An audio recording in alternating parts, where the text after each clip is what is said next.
My parents were born in a country outside of the one I was raised in. In fact, my parents and I were born on opposing sides of the world. In case you couldn't tell by my accent, I am American, and in case you couldn't tell by my face, I am ethnically Asian. All my extended family is either back in Taiwan or located in California. I always wondered what it would be like to grow up with a large family and have all my cousins around me. I was always jealous of people who were always surrounded by their loved ones. It seemed like they always had someone to have fun with, or laugh with, or experience things together with. It felt like a facet of my life I would forever miss out on because of my geographical location. But now that I'm older and looking back, I see that what I was actually searching for was the feeling of belonging. For one reason or another, I never felt like I was fully accepted or understood by the outside world. Maybe it was because I was shy, or maybe it was because I felt like my differences were written all over my face. But there was always one place I could go to and feel fully accepted, and that was in my head, in the depths of my imagination.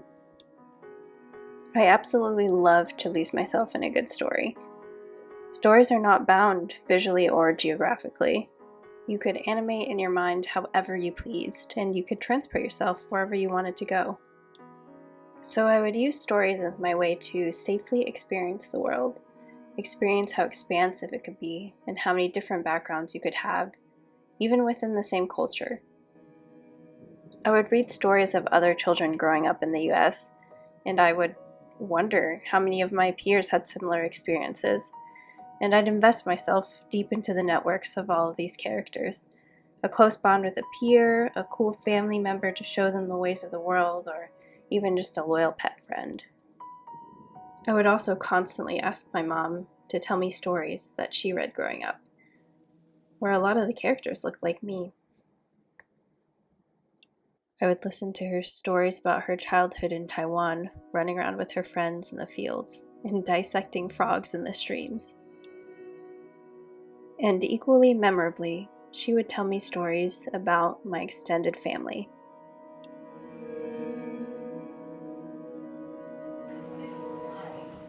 The man I'm painting this month is my grandfather. This picture is one of the last that was ever taken of him. He'd been struggling a bit with his health at this point. So he was thinner than usual, but this is naturally not always him.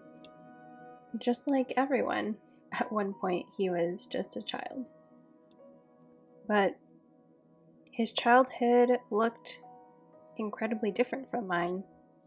First off, he was born in a smaller city in Taiwan, and his father passed away while he was fairly young.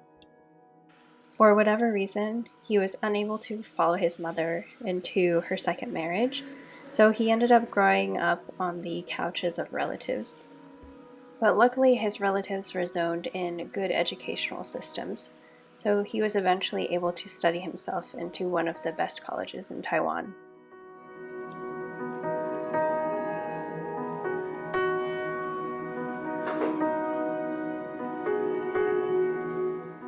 I always assumed that I got my artistic abilities from him. One of the last stories I remember of his childhood was one where, while living with his relatives, he drew a portrait of his late father that was surprisingly accurate. A relative stowed it away for safekeeping, but I always wondered why they would even need to.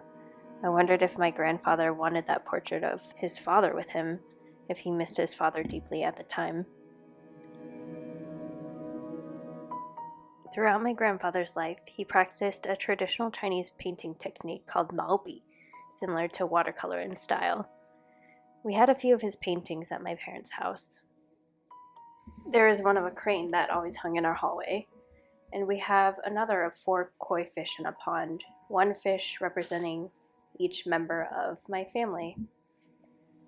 I never told anyone this, but I accidentally ripped the side of one of his paintings while rummaging through our closets one day. I was not brave enough to confess, and apparently still only able to admit it in front of strangers.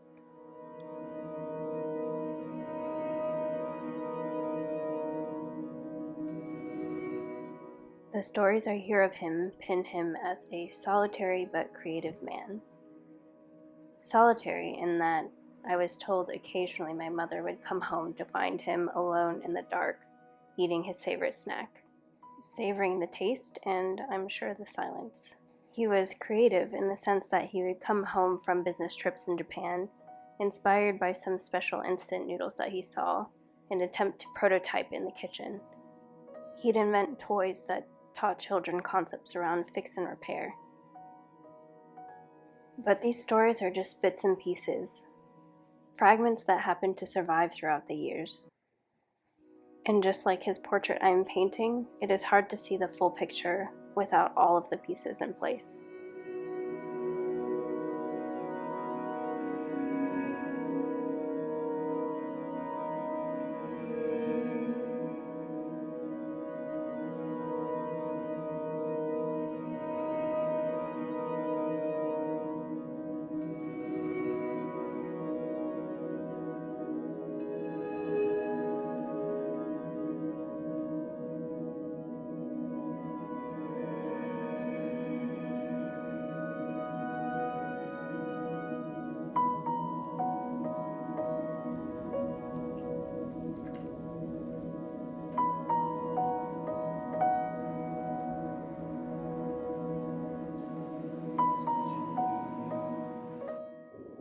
I'm really drawn to the stillness in this photo of my grandfather. It was one of the reasons I chose to paint it. The picture has a silent, peaceful feeling, and it's really visually simple, but it has a lot of drama with the one-sided lighting coming in from the window. It also contains many of the elements I have in my memories of my grandparents' place in Taiwan. The diffused but warm daylight pulling in through the windows, casting shadows beside the inhabitants of the apartment and repainting the walls. The warmth of the furniture, the tan couch and wicker chair, and my grandfather resting in the sun.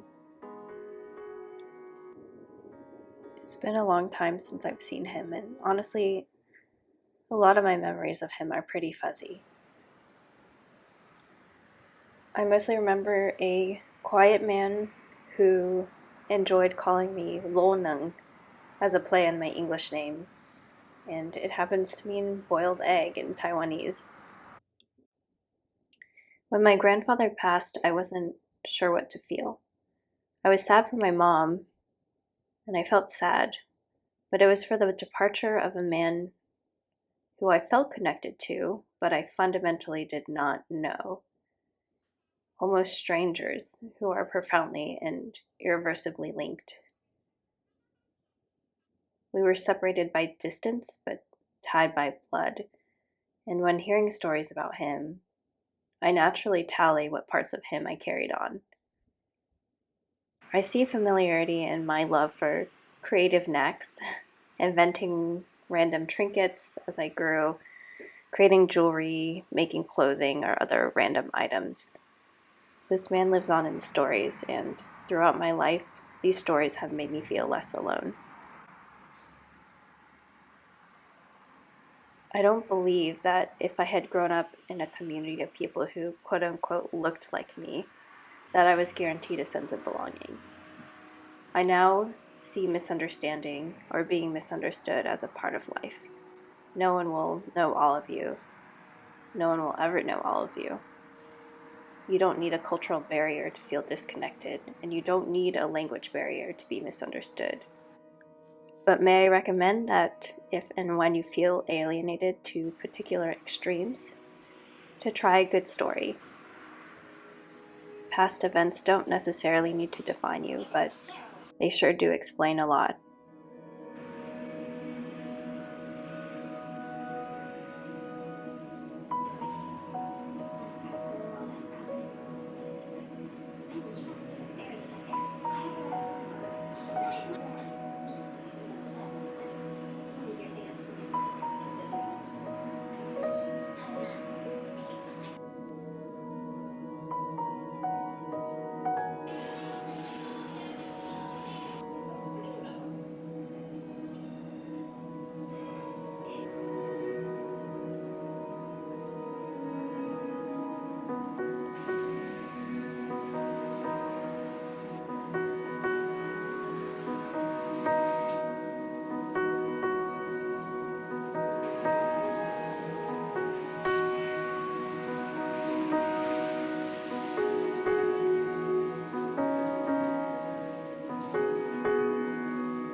Amelia, I can't paint like this.